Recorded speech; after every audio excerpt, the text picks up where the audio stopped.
घर जाकर के खाना बनाना पड़ेगा, और अगर खाना बनाया है तो डर लगता है कि घर जाकर के खाना खाना पड़ेगा। तो उसी डर को आपने आज तक देखा है, सुना है, महसूस किया है, लेकिन आज के बाद से आप उस डर को पढ़ेंगे। Let me welcome you all to this book launch of Dayan, written by Ved Prakash Sharma ji. मैं सबसे पहले आपको वेद प्रकाश जी के बारे में भी बताना चाहूँगी। He is one of the most prominent Indian Hindi fiction writers.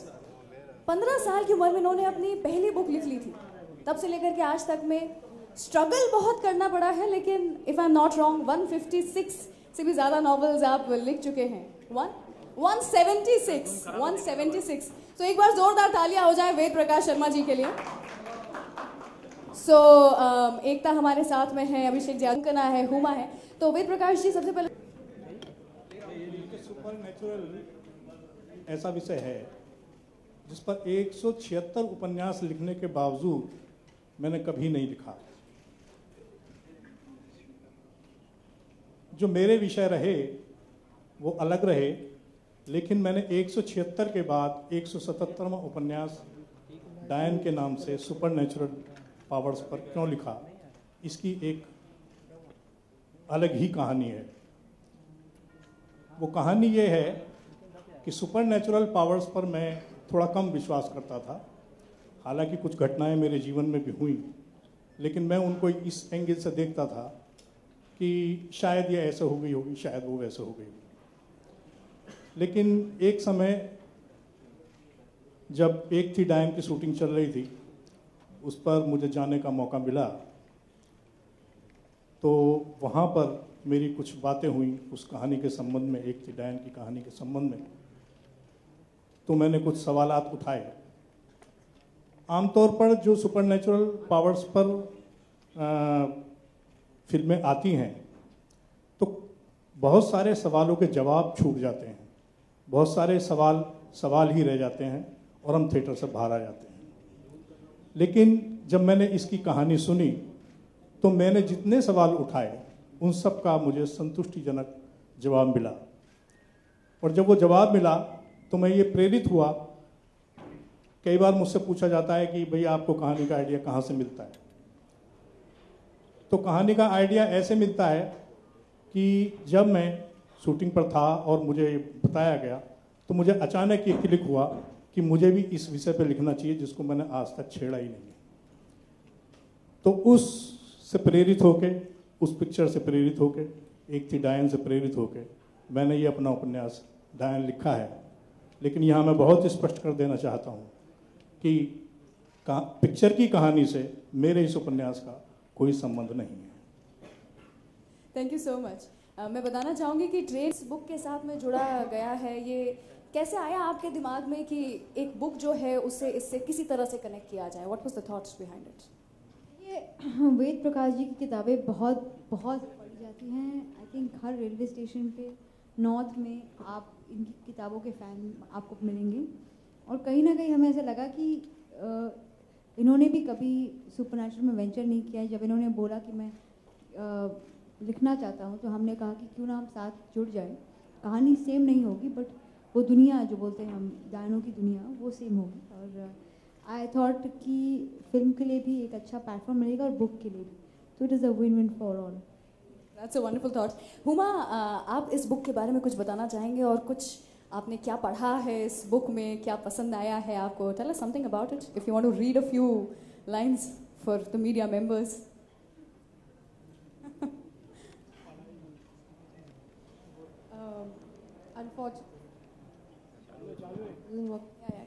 Unfortunately मैं उस जनरेशन से हूँ, उस देश की, जो ना तो अंग्रेज़ी ठीक से बोल पाते हैं ना हिंदी ठीक से बोल पाते हैं. तो I am gonna read something from the book, क्योंकि मैंने सिर्फ पढ़नी अभी शुरू ही की है. और अगर मैं कोई गलती करूँ तो मैं पहले ही माफ़ी मांग देती हूँ. और विशाल जी यहीं बैठे हैं तो आप प्लीज़ मुझे करेक्ट कर दीजिएगा.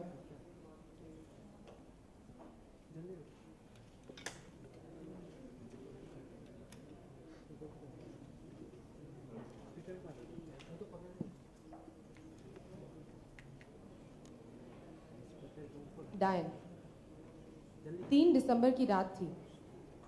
इतनी ठंडी कि इंसान तो इंसान, परिंदे भी अपने घरौंदों में सुकड़े पड़े थे. आकाश पर थाल जैसे गोल चंद्रमा तारों की बारात के बीच सफर कर रहा था. चारों तरफ चांदनी छिटकी पड़ी थी, मगर जिस चांदनी को भी खोलो उसको. सॉरी, जस्ट खोल रहे एक सेकंड. पहले लाइट हम थोड़ा माहौल क्रिएट करने की कोशिश कर रहे थे. इतना बुरा तो नहीं पड़ी थी. डर लग गया सबको, आपकी आवाज और पर्दे बंद करने लगे इसलिए. ठीक है,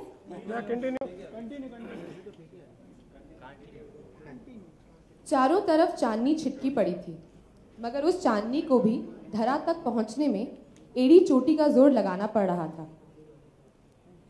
कब्रिस्तान में प्रेतों की मानिंद खड़े ऊंचे ऊंचे पेड़ हवा से तेज झड़कों के कारण इतनी बुरी तरह झूल रहे थे कि उनसे लगातार बज रही सीटियां किसी आवाज किसी भी इंसान की रीढ़ की हड्डी में सिरहन दौड़ा करती थी. बड़ा ही भयानक माहौल था, मगर उस औरत का वो माहौल, वो सर्दी और झड़कों के रूप में चल रही हवा मानो छू तक नहीं पा रही थी. उस पर किसी भी प्राकृतिक आपदा का कोई असर न था. जिसके दोनों हाथों में एक फावड़ा था और उस फावड़े से वह एक कच्ची कब्र को खोदे चली जा रही थी, जिस पर सिर्फ एक सफेद साड़ी,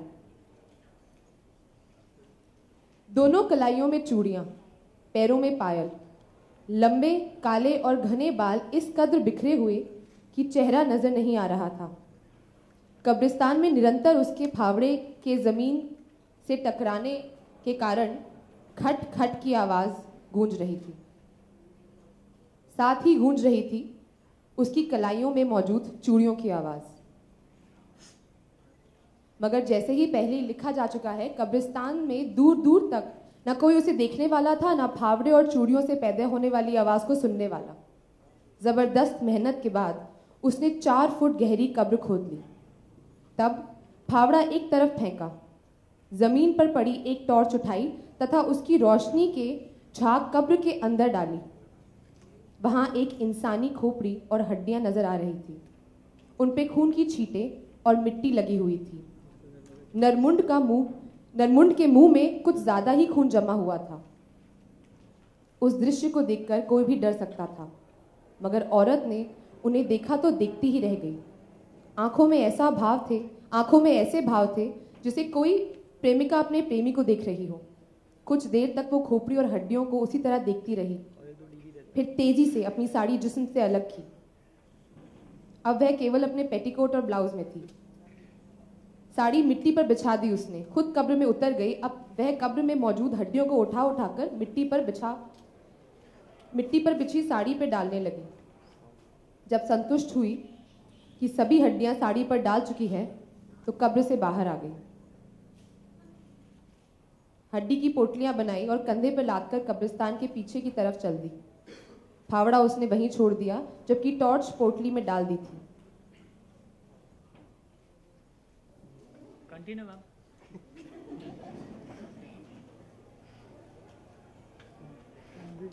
कोहरे और चांदनी के कारण कभी छुपती कभी दिखती पुराने किले की टूटी फूटी इमारत इस वक्त किसी विशाल द्वैत के मंदिर बहुत ही डरावना महसूस हो रही थी.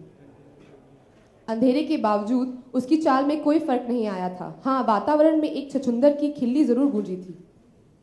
पोटली एक तरफ रखकर उसने जैसे ही आतिशदान पर खड़े मोमबत्ती जलाई, वैसे ही हॉल में उल्लू और चमगादड़ों की आवाज गूंजने लगी। साथ ही वो अपने विशाल पंखों पर सवार होकर इधर उधर उड़ते नजर आने लगे। मोमबत्ती की पीली रोशनी के कारण अब हॉल के फर्श पे इधर उधर दौड़ते छछूंदर और चूहे भी साफ नजर आ रहे थे। उस सबके अलावा मोमबत्ती की पीली रोशनी में एक ऐसा दृश्य नजर आया जिसे देखने वालों की रूह फना हो सकती थी। वो एक लड़का था। हॉल के बीचों बीच उल्टा लटका लड़का। लड़के की दोनों टांगें एक दूसरे से मिली हुई थी। टखनों के पास एक मोटी रस्सी बंधी थी। उस रस्सी का दूसरा सिरा हॉल के करीब 30 फुट ऊपर गुंबद के साथ अटैच कुंडे में बंधा हुआ था। लड़के के हाथ और बाल फर्श की तरफ झूल रहे थे। करीब 12 वर्ष का लड़का था वो। Thank you. Lovely. Let's have a huge round of applause for Huma. रात में नींद नहीं आएगी आज, तो हम क्या करेंगे आप ये भी बता दो अब। ओके, विशाल जी, हमने सुना था कि आपको डायन में बिल्कुल विश्वास नहीं है, या आपको मिला नहीं है आज तक कोई ऐसा जो कि आपको विश्वास दिला सके कि ये चीज़ें होती हैं, और विश्वास दिलाने के लिए एकता ने पूरी मूवी बना दी है। तो अब क्या चाहिए, अब आप डायन से मिल पाएंगे। So tell me something about this book, अगर आप भी हमें कुछ बताना चाहेंगे, कुछ लाइनें पढ़ना चाहेंगे। वेद प्रकाश जी और मैं एक शहर से ताल्लुक़ रखते हैं। अच्छा। हम दोनों मेरठ से हैं, और मैं तो वहाँ पला बड़ा हूँ, और वहाँ एक जगह है बुढ़ाना गेट, जहाँ पे सिंधी स्वीट्स की दुकान है, उसके ऊपर वेद प्रकाश जी रहते थे। अच्छा। और जब हम वहाँ से निकलते थे तो बोलते थे कि यहाँ पे वेद प्रकाश शर्मा जी रहते हैं, और बहुत ही फेमस राइटर हैं। और आई एम सो हैप्पी कि इतने सालों बाद आज मैं इनके साथ ये स्टेज शेयर कर रहा हूँ। बहुत ही बड़े राइटर हैं वेद प्रकाश जी, और आई एम सो हैप्पी कि उन्होंने हमारी फिल्म के लिए डायन, और इतने अच्छे आपने माहौल डिस्क्राइब किया अभी जो हुमा ने पढ़ा, तो बहुत ही ज़्यादा इंटरेस्टिंग मुझे लग रहा है। जाते ही एकदम ये नावल पढ़ना पड़ेगा, एकदम इतना मज़ेदार लग रहा है। तो आई थिंक बेस्ट होगा कि वेद प्रकाश जी ही नावल के बारे में कुछ बात करें और कुछ पढ़ के सुनाएं, जो उसमें से कौन सा हिस्सा पढ़ा जाना चाहिए। क्या बात है।